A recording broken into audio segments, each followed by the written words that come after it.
and talking more about what dissertation by design does. Thank you, Stacy. Hi, everyone. I'm Dr. Jessica Parker. I'm the founder and owner of Dissertation by Design. If you attended yesterday's sessions, you might recognize my face. I was representing my other company, Moxie, yesterday, where we build generative AI tools for academics. But today I'm representing Dissertation by Design, which is our academic coaching and consulting business.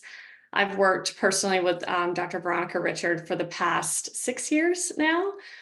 She's our qualitative methodologist, but at Dissertation by Design, we work with graduate students and early career faculty to really help with all stages of the research process. And today, Veronica, I'm excited she's going to talk to you about her area of expertise, which is qualitative research. And then because the theme of this Writing Institute is around AI, I'll be happy to support Veronica as I can or answer any questions you have around how AI might be involved in what she's discussing today. So Veronica, I'll hand it over to you. Great, thank you. All right, well, let's get started. I'm so excited as always to be a part of the Lumivero presentations and working with Stacy and of course with Jessica. So let's get on with it. We have a lot to cover. Let's see if I can get my screen to work here.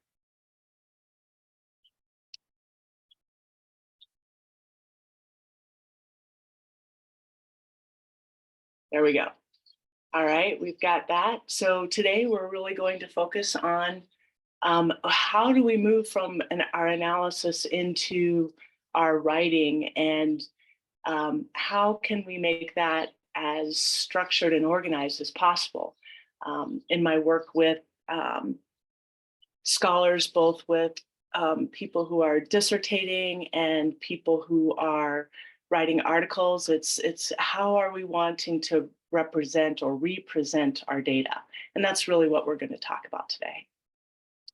So a little bit about me. I am a research consultant, fostering research and literacy related competencies related to research, and then an educational consultant, a former professor focusing on adolescent and adult literacy and qualitative research.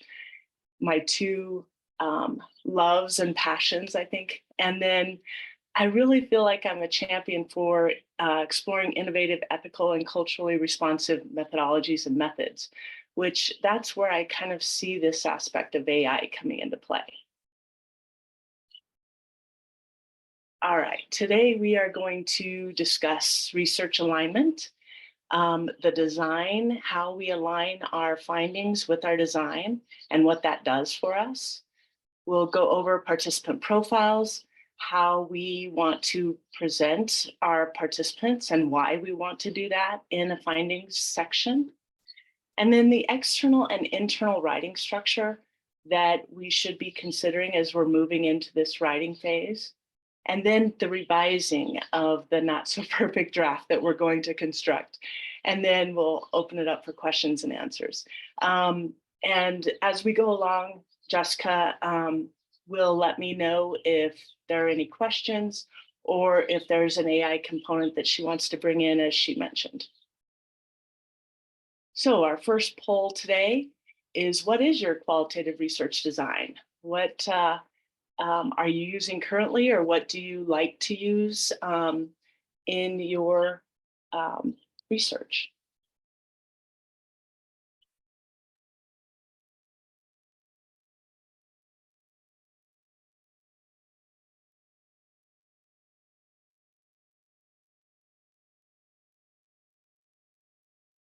I'm just going to give people a few more seconds, like 10 more seconds to pick.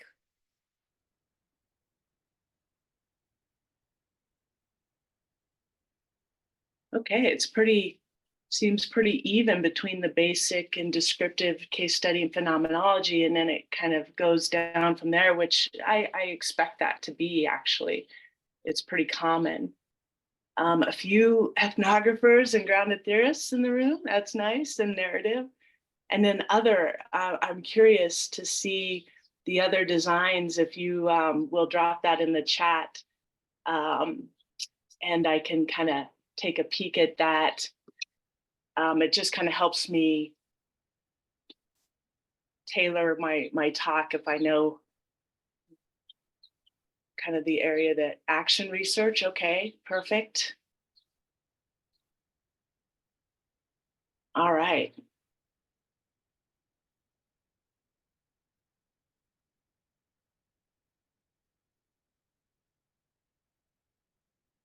IPA, okay, yeah. And then thematic analysis. Perfect. All of this matters. And so we'll go now and think about what, when we transition to this writing aspect, what do we need to be considering? Right? So as you think about writing and writing up your findings in particular, what comes to your mind? Again, go ahead and just kind of put in the chat here. What are your thoughts? What are you confused? Are you excited? Are you wondering what to present? That sort of thing. So as you think about writing up your findings, what comes to mind?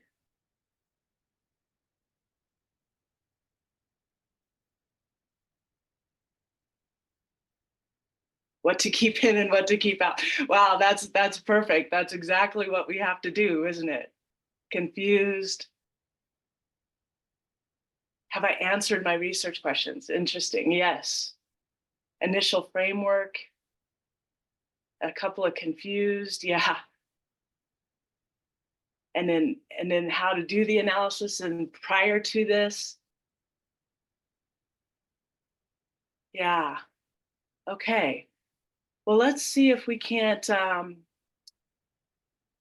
about this. And I guess I'll make a couple of comments here. First of all, I often tell people if we haven't spent enough time in our analysis, our writing of the findings is going to be very difficult.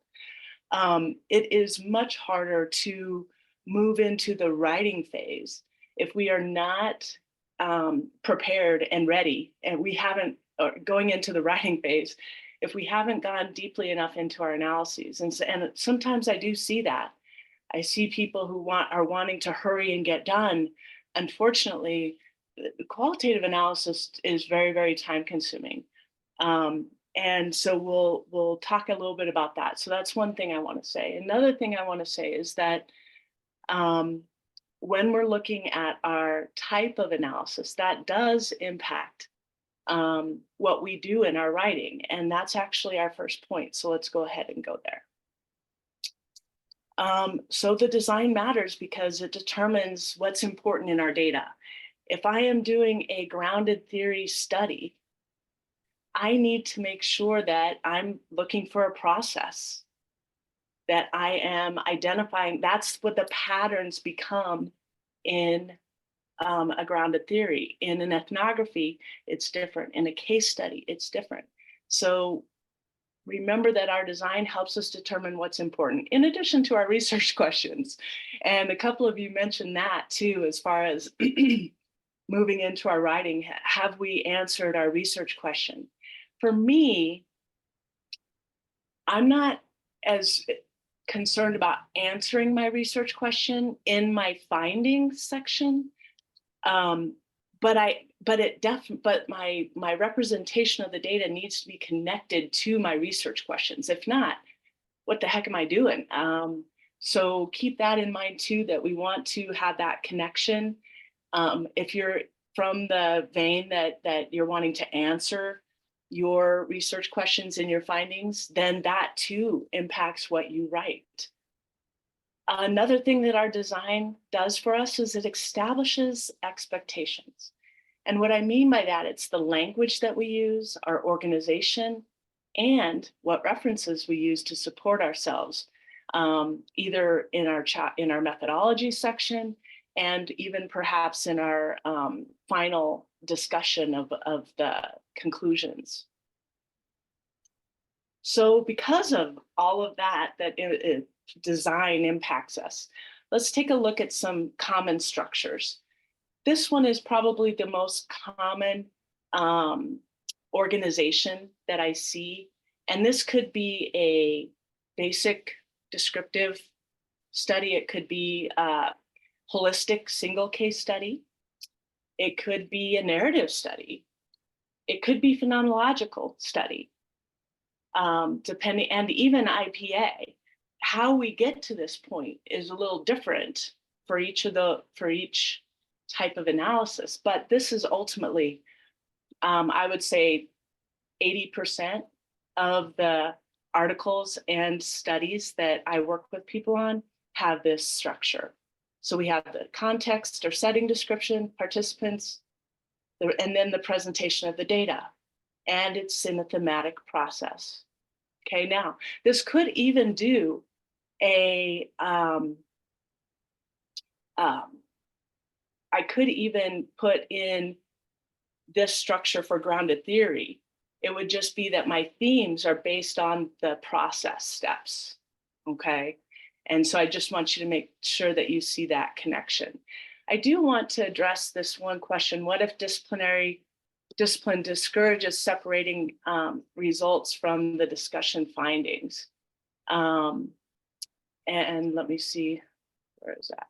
And then you have to think about your research questions as soon as you put pen to paper following. Yes, in that case, perfect question, because this is then how we could display our findings. So at this point here, we see that the themes are now organized by the research question. For many people who are dissertating, their university requires this sort of a format and structure. And then we do want to consider the language of the research questions as we're going through and presenting the data. So again, the same aspect, we just see the themes are broken up between the research questions here. Okay, now let's look at another structure that is really specific mostly to case study or narrative, a multiple case study in this case, or narrative. Sometimes we might see an IPA study presented in this way. It depends upon, again, who you're using to support and justify your decisions as you go through. So in this aspect, we see that larger structure that I showed you on the first structure slide, and we see it broken up into the cases. And then the difference here is that now we have a cross case analysis in the bottom section. That comes last.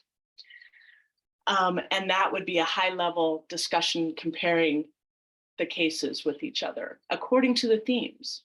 And I do want to say too here that our themes might be common and they might be a little different from case to case. So just keep that in mind, that that is okay. It's actually quite common. Okay, here is another structure that is specific to single case study design, that is embedded units of analysis. And what we mean by those embedded units of analysis is that we are analyzing the data based on the units of analysis. So my principal data is separate from my superintendent data, which is separate from my trainer data.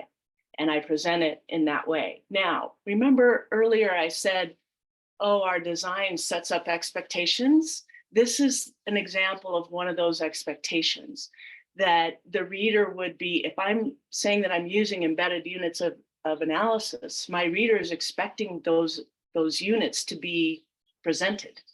And this kind of a structure is doing just that.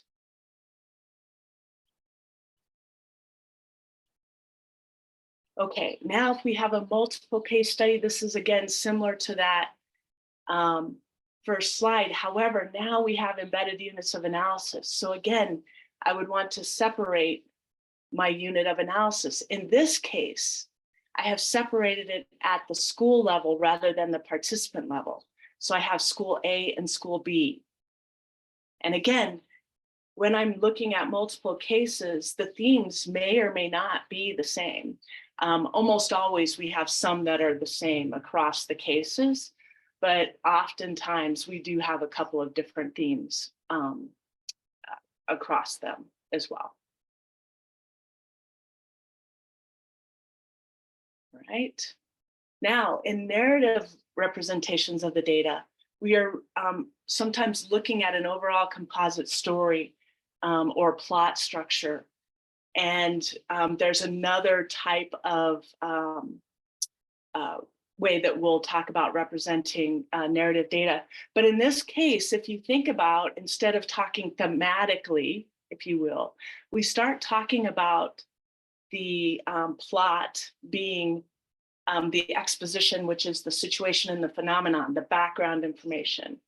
That's my first main section. Then I'm going over the characters. That's my participant section. Then I'm looking at the rising action, what's happening in relationship to the phenomenon itself, based on the data. And then when is that turning point happening, and then following action and resolution. So we're really looking at this plot structure. Again, this is only one way of looking at a narrative representation. Here's another way. I might have 3 participants. If I have a smaller sample size, I really want to look at each individual probably separately. And this is very similar to that case study presentation. In this case, though, I would want to be consistent for the reader. A lot of times, especially in dissertations, qualitative findings can be upwards of 100 pages. In that case, we have to be organized in our writing so to help the reader understand what we know to be true about our data. This type of structure, and the structure that we'll be talking about, is one of those ways to keep your reader with you. Oh, yes, there's a question in the chat. Can the narrative representation be an audio-visual format? Absolutely. And we'll talk about that a little bit. Yes, absolutely. There's so many new and encouraging ways of representing our data that, yes, by all means, if my data is audio and I'm using visuals and things like that throughout the process, or maybe I'm doing performance, then yes, all of that impacts how I then present the data. So thank you for that question. It's a great question. Okay, so what do we consider then? There's all of this going on. And so here, think about in the methods section, think about how your design informs your analysis and your writing. Review the guidance from your specific scholars that you've used. And remember that the design does matter. If we're holding true to the design, I see a lot of studies out there that they'll say that they're doing, like, let's say, phenomenology, but they end up doing a basic thematic analysis. So the analysis is very different, and then therefore the representation of the data is different. So we just have to be aware of our decisions and how they are causing us to then present the data, and then have our argument for what we know to be true about our data. The visualization of findings, create a visual that represents your research design. So similar to those structures that I was showing you, these structures guide you and your reader. And then it also provides support for future researchers. The writing structure, remember that the research design and visual informs the writing structure. It helps us write. The methods establish the keywords, as does the data, of course, and then sets up that reader expectations. Jessica, are we okay? Do we need to cover anything? No, I'm looking. I think some of these are related. So I figure once you get to the end, you could answer a lot of these questions in one go. Okay, perfect. So let's look at some visualizations. So take a moment and just think about your structure, and how do you think that you will be presenting your data? And I should have put on here a multimodal representation, meaning similar to what the one person in the chat said, I could have audio data and visual data and presenting it in that way. So that's that multimodal, when we have more than one mode of presentation, rather than just the mode of text or linguistic mode. So are we just going to be presenting our data thematically? Are we doing it case by case and thematically, or narratively, telling a story, or procedurally, getting that steps in,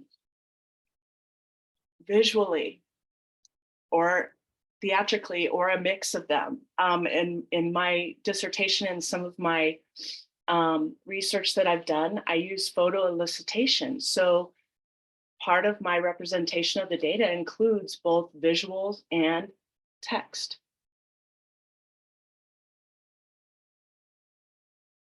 So again, remember that when you're thinking about your representation, to visualize what that might look like, and consider that the design matters, the data matter, the type of data matter, the theory, if you're using a theory to do any analysis or any comparisons, that sort of thing. Are you looking at an individual, a case, or a group? And what types of analyses are you doing? All of that influences how we represent the data. Okay, so one of the first things that we focus on in findings is, how are we presenting our information about our participants? So I just want to pause here for a moment and say, yeah, well, we present the context too, and we need to do that.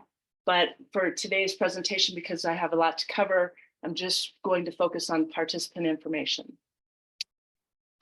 So in this area of our findings, we represent a group profile and an individual profile. And within each of those, there are certain things that we identify. So let's talk about those here.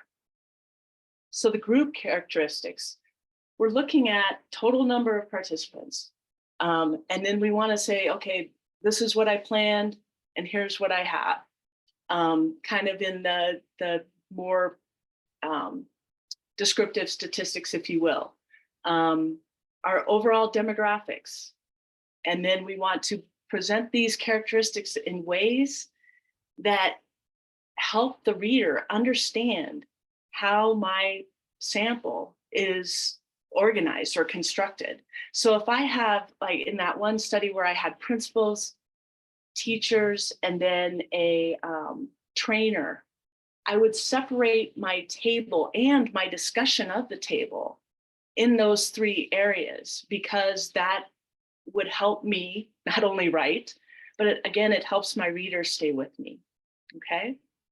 And then we have phenomenon related information. So like years of experience in a position, education level, their thoughts on a certain concept that I'm looking at in my research, okay? So here's an example from a dissertation. I just want you to take a look at this, and then we'll move forward. Veronica, I think now might be a good time to just touch on a question that came up, because this is such a common one, and it's, what about the role of theory when you're presenting these findings? Yeah, I would say that it depends on how I'm using theory. So if I'm using theory to analyze my data, you better bet it's going to impact what I do. Because what I will probably do is my themes will be the categories of the theory. And then I'll have sub areas within each category of the theory that is more inductive. But if I've done a deductive analysis with the theory, that impacts then what that would look like. So that's one way. Another way that I've seen it presented is that once someone has presented their themes, then we take a look at the theory and we compare the themes and see where the alignment is. Now, again, I would not do this unless I had a specific question that asked, how does it align?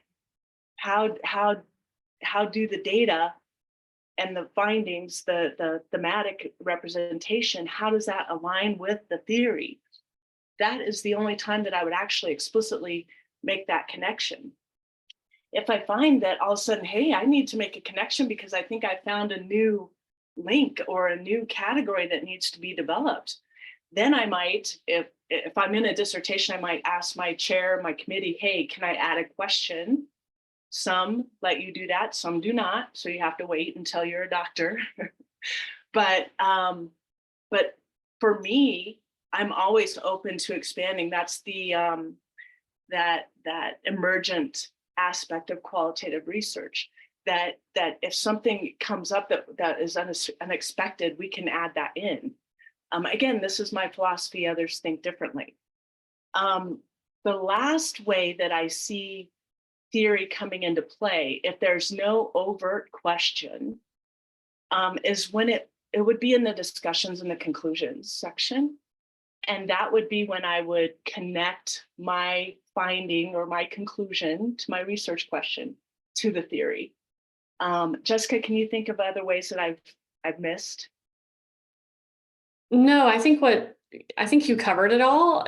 But from the perspective of when I think about my doc students or novice researchers, so much of it is choosing the right theory. And once you have clarity, I typically say it'll click. Like if you're trying to force it and it's too difficult to wrap your head around the theory, then you're really not setting yourself up for success when you get to the part where you're analyzing and reporting your data. So choosing that theory appropriately and understanding it when you're writing your proposal is going to help set you up for success when you're reporting your findings and you're analyzing your data. Yeah, and I think that's great point, Jessica. And I do think that sometimes the theory is just there for some people because they had to have that section. And then I think at other times, the theory is very much a part of the study. Like we're using the theory to develop our tools, our interview guides, or our observation protocols, or our protocol for analyzing documents. I think that embedded feature of the theory really does then impact what we do in our findings, and it impacts it because everything is now going to be about the theory. If I'm creating my tools aligned with the theory, everything's going to be about the theory. So that will change how I write.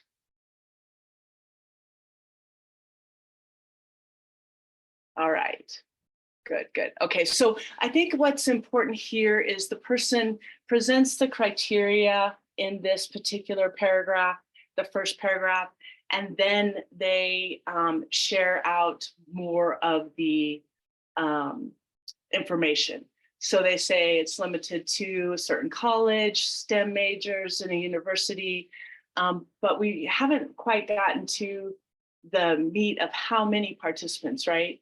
So that's something that is a bit of a critique about this one, but it gives you an example of the writing. And I'm sure later on,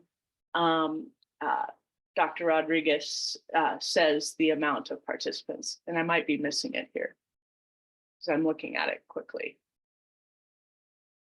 Yeah, so an already small, okay.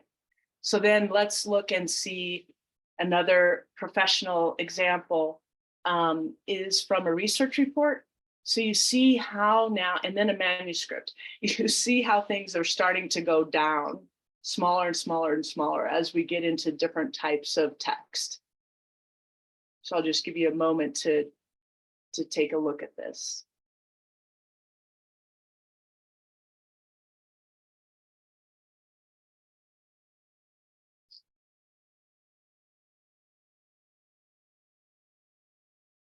Okay. So once we present the text, then we want to present the group in a table in some way. And so here we see that this person divided the table according to the role, and that's very helpful for the reader.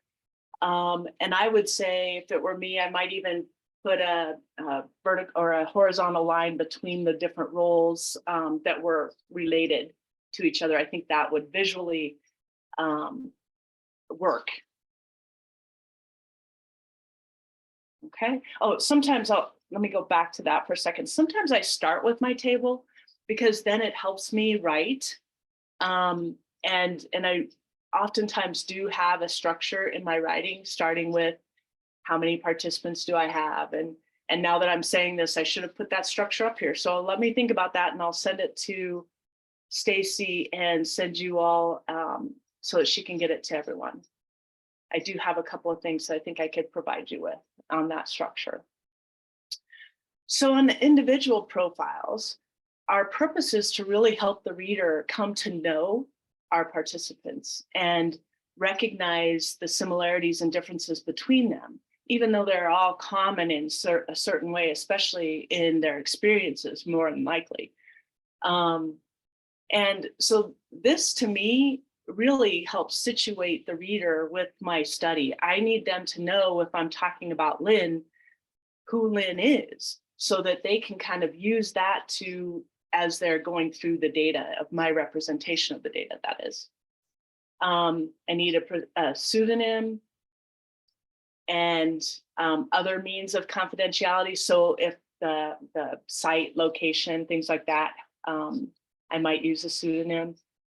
And then I just want to pause here for a moment. In those times when our participants or the topic creates this sense of vulnerability in the participants, I might not do individual profiles. I might keep it at the very superordinate level, superficial level, if you will, at the group level, and leave it at that, and provide some context as I'm weaving in my data to help the reader come to know each individual, but not in using pseudonyms or providing their individual information, if you will.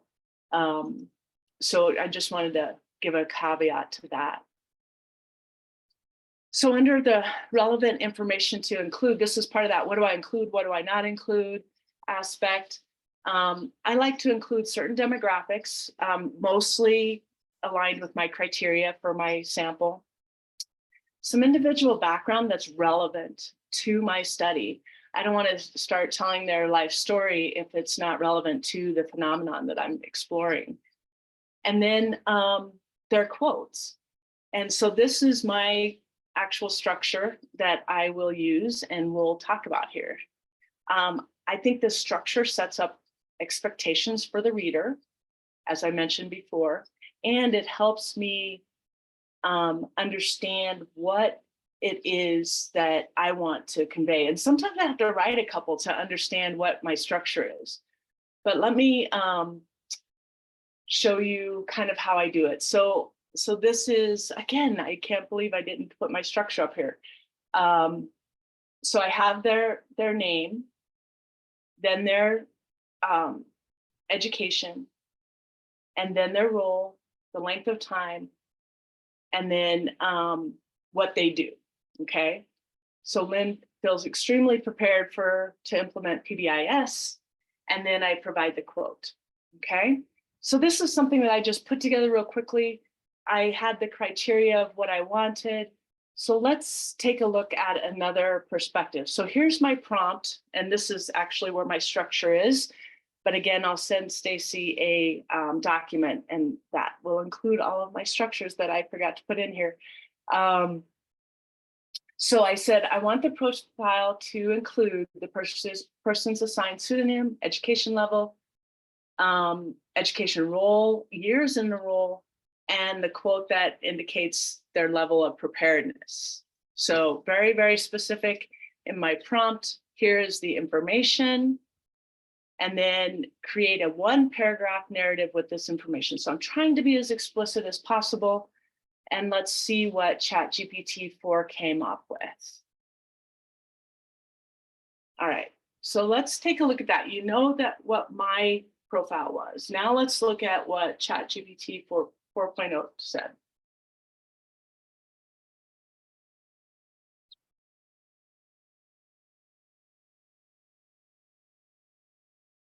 So after the first bit, up until the quote, everything kind of aligns with what I had, but then look at what happens. Lynn's enthusiasm for PBIS. So by the way, I did not define PBIS up here, but they did. And so that the instrument itself, the tool, knows PBIS because I didn't tell them. And then, but down here, we start to see Lynn's enthusiasm, her commitment to the consistency of its implementation across different classrooms, highlight her dedication to the program. I highlight this information, the text in red, where I'm not sure about this. As a matter of fact, I'm not making these assumptions as I'm going through, and I disagree with it. So this is where I have to make a decision. I can now use this to help me with my structure and say, oh, I like actually how it starts off. Lynn, an instructional assistant, holds about. That was a little bit more fluid. I remember Kimberly talking yesterday about flow. That this was a little bit better, I think. So I might take this structure and implement that structure. But the last part here, I don't agree with. So I'm going to choose not to use this. And this is what Jessica, I can't remember if Kim talked about it yesterday, but Jessica, you really talked about that stance. And we have to have this stance going in of, hey, I'm not saying that someone is, it highlights her dedication to the program. I really have no idea to that. And then this supportive learning environment for all students, not there. I'm not seeing it here. So I'm not going to use that. Jessica, did you want to add anything about this?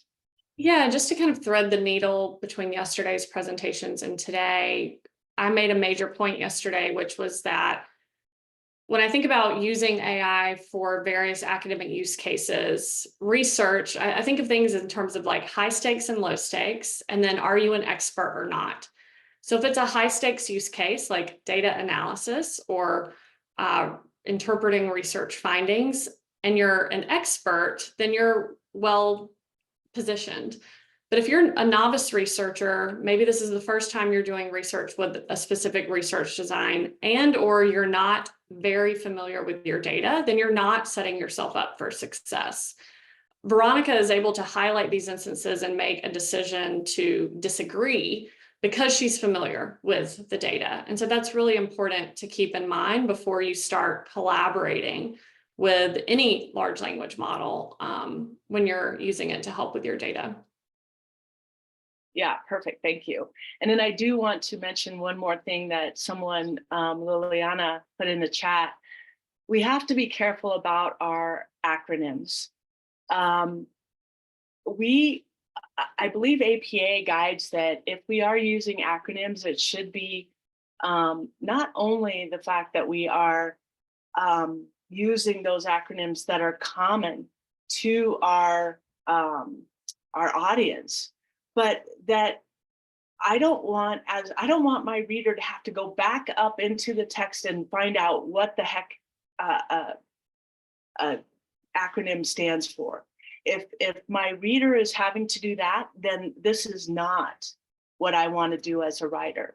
And this is our decisions. So I see a lot of people, especially in dissertations, I think, coming up with our own acronyms for certain things that we're saying over and over and over again. And I just would say to caution with that, making sure that our reader really has a grasp of those acronyms before we start looking. And I should have clarified professional development in the beginning to the instrument of ChatGPT as well. But again, it picked it up. ChatGPT 4.0 is strong, so it automatically picked it up, but it could have been wrong.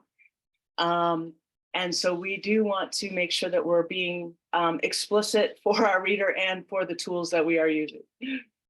All right. Okay, so how do we move from analysis into our writing beyond our profiles? Let's take a look at that. So what type of analysis will you do or have you used in relationship to your research, and perhaps some that you're grappling with right now?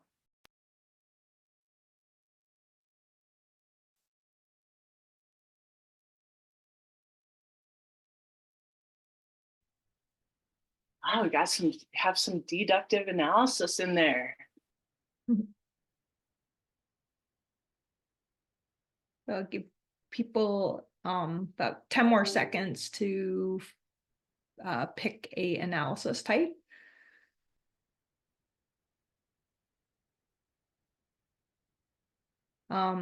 And I just want to say, after this session, we're doing a demo on thematic analysis with NVivo. So it's a good one. Ben Meehan, one of our NVivo trainers, is presenting, and he does a great job with that. So I'm going to end the poll and share the results. Perfect. Thank you. So a lot of thematic analysis, either inductive or deductive. That is super, super common. The large amount of phenomenological analysis is pretty interesting. And I see someone in the chat said interpretive phenomenological analysis. That too, you phenomenological researchers out there, you have my kudos. I do believe that phenomenological design requires a lot of us in our analyses, and whether it's IPA or the hermeneutic phenomenological analysis, descriptive, whichever design that you're using, it requires a lot of our analyses. So good job on that. Narrative, grounded theory, I love that. And grounded theory, perfect. All right, thank you. Let's go ahead and move on then. If I can get my mouse back in line here. There we go. So one of the first things that we want to do is, once we have our analysis, we have our themes, or we have our steps of processes in terms of phenomenological analysis, we're still talking about themes, but they're grouped in a little, using different processes. So I'm just going to continue using the word theme. If I'm using, looking at thematic analysis, but deductive, our categories, our main themes are really the categories of the theory, or whatever it is that we're using to analyze the data with. But I think I'll still, just for clarification, I'm still just going to talk about themes in general. And then if you have questions, we can certainly talk about that. So first and foremost, we want to determine the order of the themes. Do I want to go from the most important to the least important? Do they have a logical order that oh gosh, I have to talk about this theme before I can go into this theme? And even in a deductive manner, I don't necessarily have to present the categories in the way in which other researchers have. I might think, you know what, for my sample and my participants, these were the areas that were most important. So I'm going to actually put those last, and I'm going to put these other ones up here because they're not as important, or there wasn't as much depth, let's say, into the data. So determining that order is important. Can it change? Yes, as we go through our writing, because as Jessica mentioned yesterday, our writing is our coming to know in a different way. And sometimes once we've set everything up, we're like, oh gosh, wait a minute, I need to move this theme down here and move this one up here, just because it makes more sense, and whatever that makes more sense means. It could be logical, it could be chronological. So then what I want to do is I want to define the themes or categories as a result of the analysis processes. So sometimes if I'm doing a deductive presentation, sometimes my definition aligns with the theory, and sometimes it veers away from it a little bit based on my analysis. Veronica, we have a good question in the Q&A that I think might be good to answer now. So Perfect. Jonathan asked, I see similarities between your structure and Levitt et al. 2018 for reporting QDA results. Is this correct? Your structure seems so much simpler and usable, or is this more of a hybrid? I think this is my coming to know qualitative research and structure, and based on all the documents that I've read, based on my own analysis and how I think about things. I have read that article. I think, or work. I think it's more about how I'm seeing the process and how I'm breaking it down. So I'm really presenting this in terms of being a research writer. But I'm certainly standing on the shoulders of all the giants in qualitative analysis and qualitative research. So thank you for making that connection. Well, I think you'll see that for some people, this structure may be too confining, and I totally get that. Totally get that. It depends for me on the data. Sometimes the data present itself to me in poetry, and so that's how I represent the data. And that could be in a thematic way even, but I might present some of the data in poetic form or in pictures, whatever the case may be. Again, that's where my data come into play, what I've collected, and how I'll be using them in the findings. So let's get into the structure, and then for that person who asked the question, if there are other things that come up about that, please let me know. Okay, so our external writing structure has to start with our broadest statement that we are making about our data. And so that includes my research question, and it includes my themes, okay? So this is an example study that we'll be using throughout the rest of the presentation about international students using Pecha Kucha presentations in their EAP courses, English for Academic Purposes.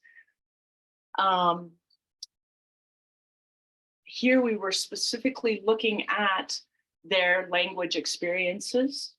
And anytime I think we can all identify with this aspect of having to present, and especially in a language that's not our first language, how daunting that might be. So feeling emotions due to the PK presentations does not seem surprising, but that came up. But here we also have gaining awareness of their cognitive processes and developing strategies. And those two things actually were very limited in the prior research to this study. So I was very excited to be working on this project and to see the new things come out because of our research. So let's see how this structure comes into play. So now this is an example of a vague writing structure here. Oh, let me get my, so the data revealed 3 main themes: emotions, cognitive processes, and strategies. Now, have I covered my research topic, my research question? Well, I haven't included the participants. I haven't really given the contextualizing information about the PK presentations. And then look at how small now this sentence is. I mean, just emotions, cognitive processes, and strategy use. I'm really not giving the full weight of my data here. It's a start, but it's not perfect. So let's take a look at how we can use the structure to help us be more explicit in our writing. So here's the structure. We have our phenomenon, our research question, focus, and then our different themes. And I use colors here to connote or to show, I guess, to represent each of these areas. So you see the blue over the top, the orange, the green, and the red in the themes. So let's see what this structure looks like now. So here's my opening sentence. You see how this in and of itself is longer than the previous one. I'm being much more specific here. So I have my research question and I have my topic. Now I have a little bit more of my themes and the meaning behind the themes. This is what is really important here, as far as I want to convey the meaning being that I will be presenting. So giving more is better than less. I can always cut down. All right. So let's see here. Do I have keywords? Yes, I do. Could it be better? Yes. Remember, this is a not so perfect first draft. So let's see what ChatGPT 4.0 did. So I said I'm a qualitative researcher, and then you can read it. And then the research question I put in and the themes I put in, and then I ask it, please draft a sentence that will serve as a thesis statement for my findings. And then it comes up with, this study explores the experiences revealing themes of emotional impact, cognitive process awareness, and the development of presentation strategies. So it does an okay job, but I disagree with the term revealing. Current scholars in the field of qualitative research, especially Brown and Clark, and Mijas and Saldana, we talk about our analysis as generating. It's not something to be discovered, if you will. And so this word revealing, I'm not going to use that. And this study explores, that's not going to help me present my data. So that's not going to work. So I need to take that language out. But it at least gives me an idea if I'm on the right path. The other word I don't like here is impact. For me, qualitative research, we can't show impact in a quantitative sense. And normally when people see the word impact, that's what they're referring to. So I try to stay away from that word. Plus, emotional impact, I think, gives a little bit more, it connotes something different than what I think is in the data. So I don't think I'm going to use that language at all. And again, as Jessica said, I'm able to do this because I know the data and I can think critically. And I really, really believe that the AI platforms, yes, they can help us, but they are not the end all. We have got to have we have got to be the person navigating it. We have to be the brain, I guess, navigating it. Otherwise, we're going to be conveying information that we may or may not agree with. We have to be critical.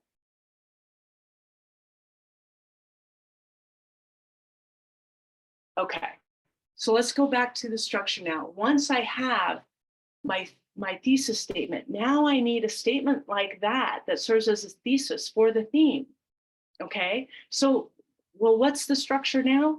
Okay, we have the theme on the left side, feeling emotions. Then we have the topics or dimensions or nuances of meaning, whatever you want to use, that I'm going to be covering. This is the step that I see the most lacking in when I'm working with novice researchers in going into their findings, because a lot of times they just haven't done the analysis to this extent. We have to know what topics we're going to be presenting, okay? So let's see how this structure then plays out. So I have feelings of emotion on the left, then my separate topics that I'll be discussing. So here's the structure: my phenomenon, my research focus, my theme, and then topic 1, 2, and 3 to end, however many topics I'm going to be presenting. And how does that look? Again, I'll use the color coding to help us distinguish between the structure of the writing and what we produce. So here's my attempt: the EAP undergraduate international student data related to the first theme of feeling emotions included the main emotions or the many emotions the participants experienced as they plan for and represented. So here, it's a very general statement, okay? Now, have I said the exact areas? Not yet, I haven't. I probably need another sentence to do that. And here it is.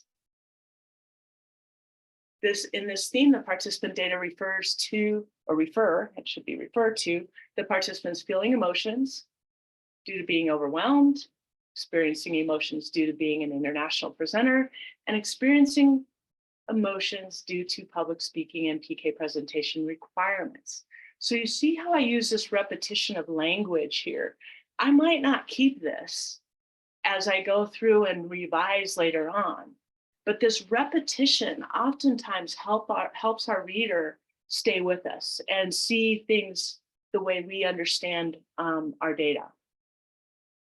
And then you see I'm using the keywords. This is so important.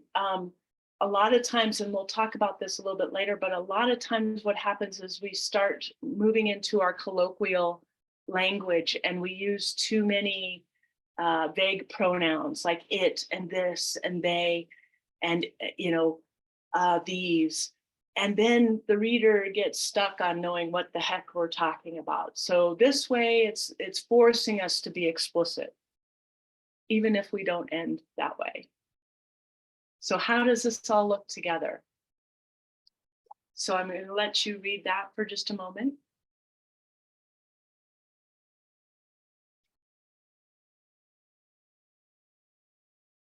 Yes, Terry, fear of public speaking. It was an interesting that was a part of the emotions, definitely a part of the emotions. So this last, so you see the purpose statement here, and then how I'm introducing the first theme.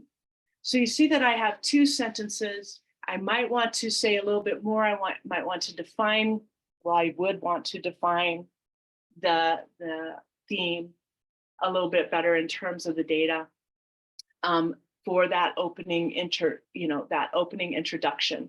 This is another aspect that I see that's missing in a lot of novice researchers reporting of their findings, is that we're not setting the reader up for success. We're just going right into our data and getting it out there. And then the reader's like, well, wait a minute, I'm confused. I don't have the organization. So this forces us to have that organization.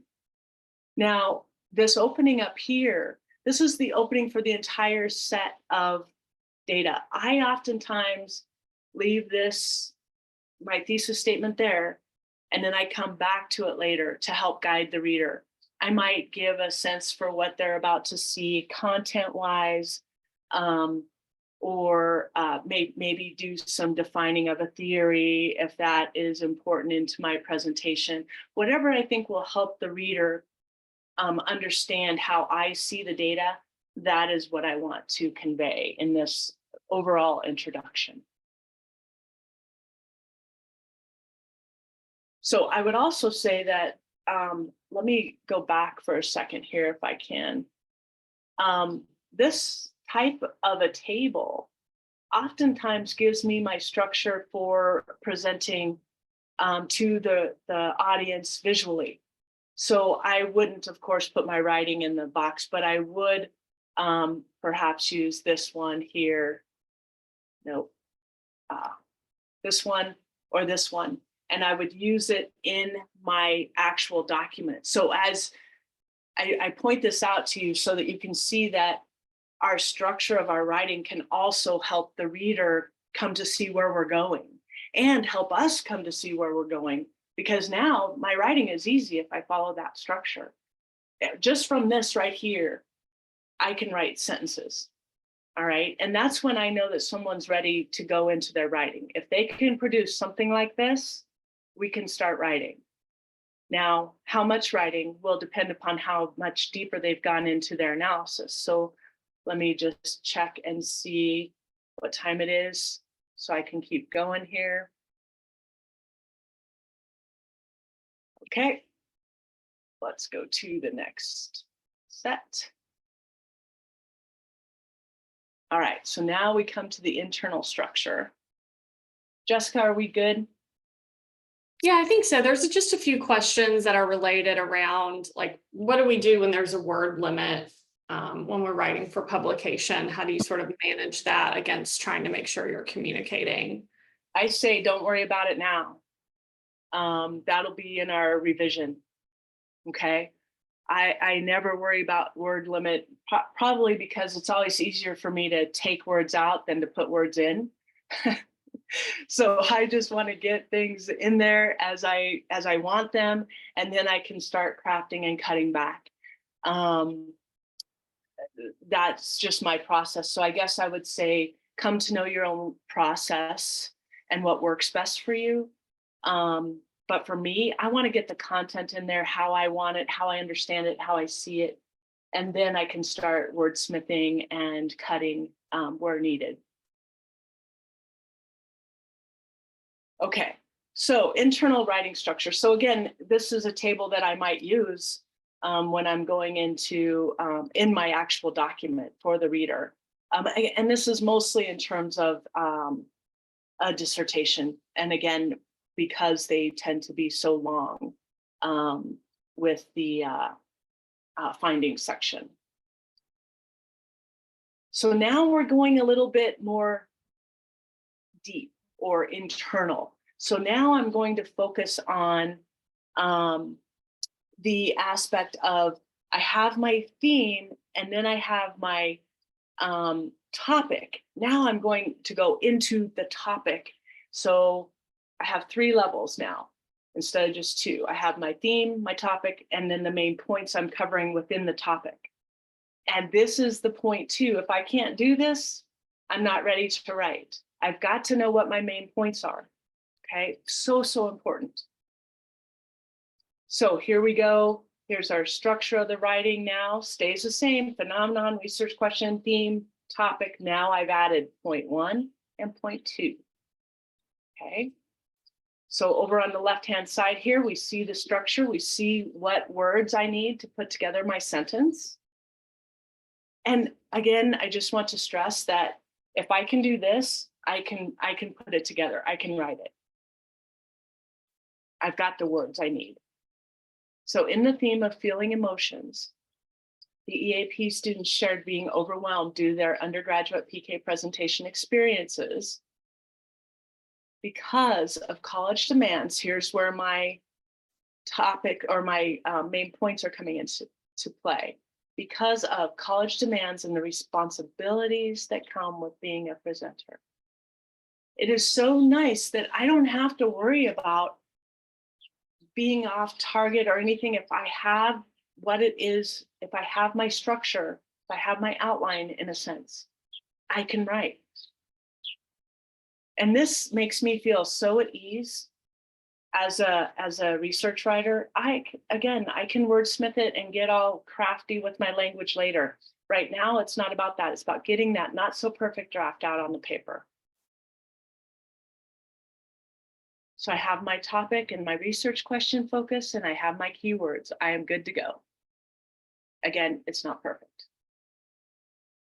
So now, as you notice, I still haven't gotten to the data. So here we go. We're starting to get into the data. All right. So being overwhelmed with college now is what we're starting with. Okay. And we see that losing sleep, forgetting tasks, and realized time management issues are the nuances of meaning here that I'm going to talk about. Johan, your question I want to address right now because it's a good one. What are your thoughts on breaking a theme into a sub-theme? Here are my thoughts. Each theme should, as a guide, if in a dissertation, at least 5 to 10 pages. Okay. If I have enough data to where I have sub-themes, then each sub-theme would be 3 to 5 pages, at least. That's at a very minimum. I try to really push people to go into looking at the nuances of meaning rather than going into sub-themes, because we don't often have enough data to prove, to show that evidence that this is truly a sub-theme, unless it's substantial. It has to be substantial. So that's kind of my thinking behind that. And we can certainly talk a little bit more about that. I think sometimes what happens is those sub-themes stretch our data, and it makes it seem like we don't have a lot of data versus actually having quite a bit data. So again, we can talk a little bit more about that. Veronica, So, Bianca asked a good follow-up question that I think is good. It's like, what about if it's an IPA study, an interpretative phenomenological analysis, which is a study that I did, when you have a small sample size?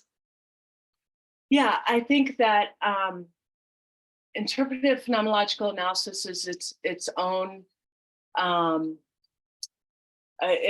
structure and process, because we start talking about personal experiential themes. Okay, so let's say even if I only had a sample size of 3, IPA really stresses the importance of the individual. So I might decide to present the personal experiential themes, what Smith and Jonathan Smith talks about as far as pets. I might present the individual personal experiential themes first, and then get to the group themes. Oftentimes the data in phenomenological research, we are reducing quite a bit.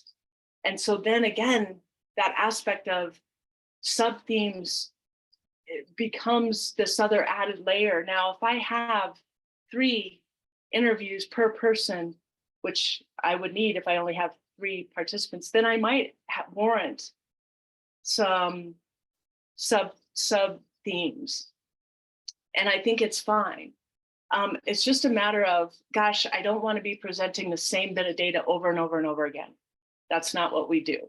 We have to show that if there is truly a sub-theme, a sub-pattern, we have to prove that exists, and that is in the data that we present. So I'm not sure if I answered that, but it is a different presentation. And again, if you have the data that warrant it, absolutely use sub-theme.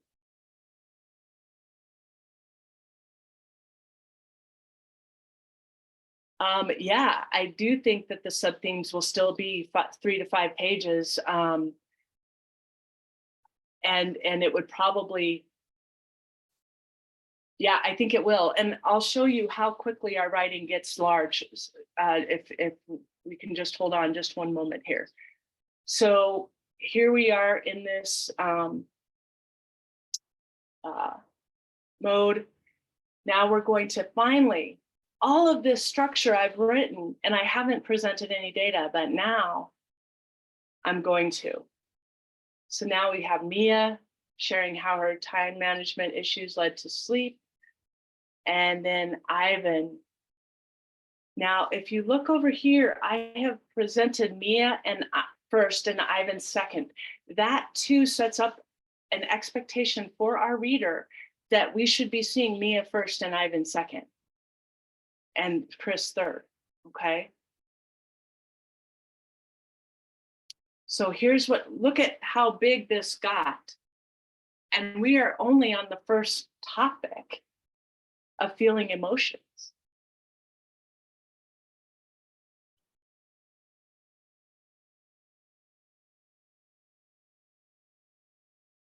Now, one of the things that I see often is this right here. A lot of people stop and they don't comment after a quote is presented.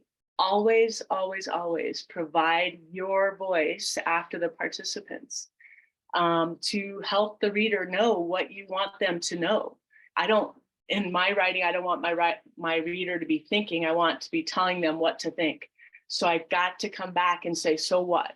So regarding emotions, Mia, Ivan, Chris all spoke about various aspects of time, which seemed to add a sense of overwhelm to their experience. It doesn't have to be, interpreting something in a different way. I'm just solidifying what it is I want the reader to take away, okay? Someone asked if about the themes here. I can come back to that at the end and I'll show the slide again. It's really about the language. If you want to use the language sub-theme for your topics under your themes, that's fine. Just so long as you understand the organization structure, that's all that matters. A little bit of my bias is coming through in my presentation there. So let me see if I can't get back to that. Well, let's see. No, we're running out of time, so I'm going to keep going. So revising the not so perfect draft. A revision process according to design. Does the design call for treating data holistically or individually? We were just talking about that with IPA. And then case study would be another aspect, and perhaps even narrative research where we would report the findings individually. Most thematic processes are holistic, meaning that we're combining all the data together and we're seeing the patterns within there. The purpose of our research design is important, and how the types of data inform not only our writing, but our representation. And then in our analysis, things to be thinking about, we'll be analyzing holistically, individually, what type of analysis, and then how will theory inform your analysis, if at all. And then our organization, external becomes use of headings, tables, and guiding statements, such as our thesis statements and our topic sentences. And then the internal aspects are our transitional phrases, our repetition of keywords, connections to our ideas and our participants. Making claims when we're presenting the data is key. That's where our topics and our main points come into play. Those are our claims, okay? So we've got to be using whatever kind of structure helps us to think about our data in that way, because we are making claims about our data, much like Jessica was talking yesterday about looking at the research and making claims. We are doing the same thing in our findings. And then we have to show the evidence. And the evidence in our case, when we're in our findings chapter, is the data, or are the data. And always connect your research questions and talking across the data and the participants until I get into that very internal structure.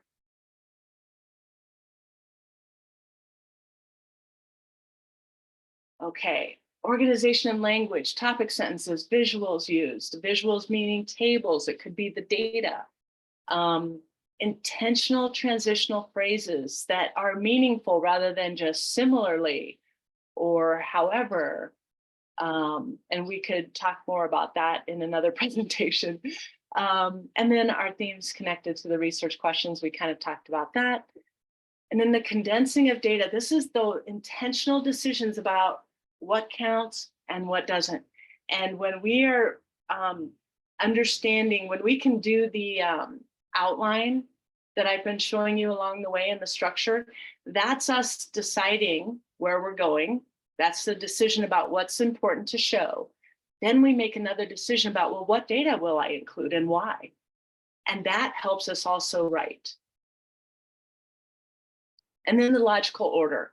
Does it make sense? The organization makes sense. And have I explained my decision about how I'm presenting the information? Okay, time. Allow yourself time to get away. We've got to have that time away from our data to come to understand in different ways after we've written. Sometimes, I don't know if this has ever happened for you, but I'll write something in my findings and I'll come back and look at it later and I'm like, did I write that? And I'll go, oh my goodness, yeah, that's important. I need to move that in a different place. And I come, because writing is part of our coming to know. So allowing ourselves that time to step away and take a fresh look at our writing is super important. And then language, have I used strong meaning-based verbs, repeated keywords, and avoided vague language.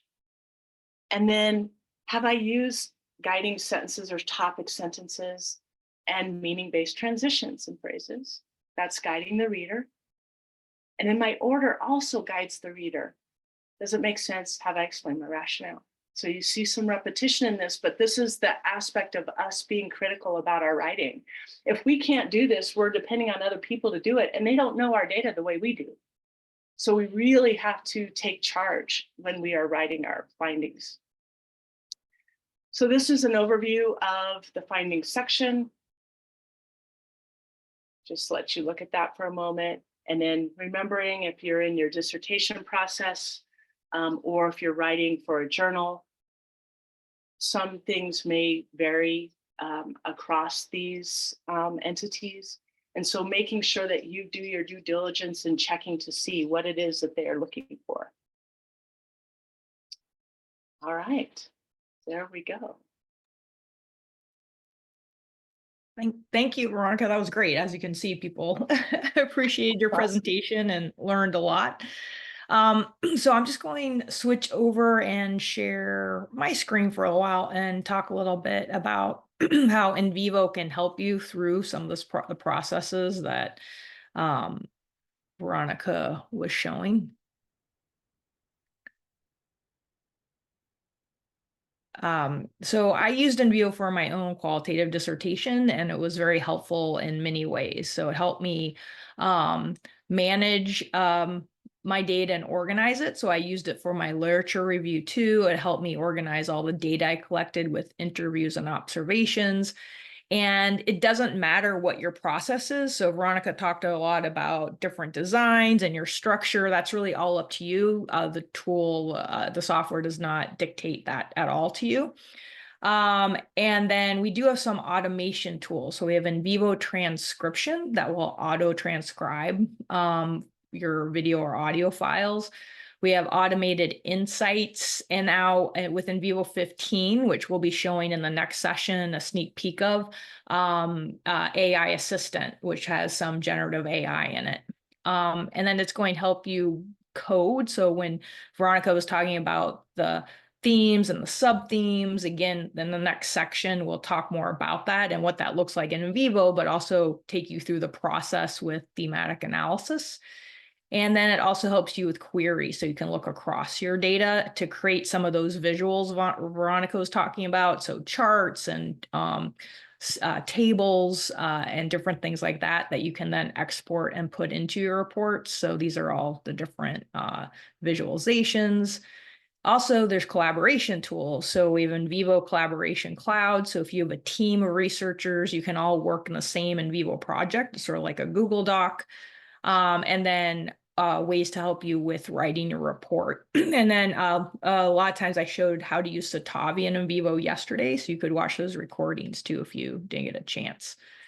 NVivo can work with a range of data types. So Citavi is integrated with NVivo, which is our reference management and writing software. Excel Stat is our statistical software, and you'll see more of that later today. That those can both that data can come in into NVivo, and then all these other different forms of data too. So really anything I think that's unstructured can come into NVivo. We do have free resources here. It's part of your the PowerPoint if you downloaded it. So feel free to go see them. We also have NVivo Academy, where the courses are asynchronous. You work with a NVivo trainer, but they're very affordable and very helpful. And NVivo 15 is coming soon. So we'll put in the chat a link if you want to sign up to get updates about NVivo 15, which will have generative AI in it. And then, like I said, we'll do a little sneak peek of it in the next session. We also wanted to let you know about our grant. So our Lumivera Early Career Researcher Grant, it's $20,000 US dollars over a 2-year period. So applications are going on now, and you have until July 31st to apply. So we hope to see some, and we'll put that link in the chat for you to learn more. We also have our Lumivero virtual conference coming up in September. It was a great success last year. And right now we have calls for presentations due July 12th. So we hope some of you will apply and present at our conference. We are doing a raffle, so you can win an NVivo Citavio XL license, 12-month license. So we'll put the link in the chat too for you to get in the raffle, and we have it in the lobby chat too.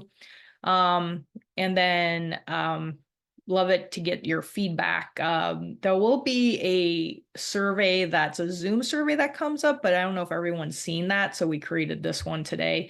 So you can give us feedback about the Institute and let us know if you want more information about Moxie, dissertation by design, and our softwares. So with that, I'm just going to end the show, and I'll quickly, I know people have questions or any questions. I just wanted to bring up NVivo quickly to show you how it can organize your data. So you can see the interviews here, articles, PDFs, social media. So any kind of data. You can also bring in your lit review references and be able to organize and read through those. And then the coding structure. So we talked about really those top codes or themes, and then the subcode. So it's going to help you organize that. Veronica also talked about how you might want to show visuals of your participants and your demographic information. So this is a lot, but you can see NVivo can keep track of all that, and you can even import this information in or export it.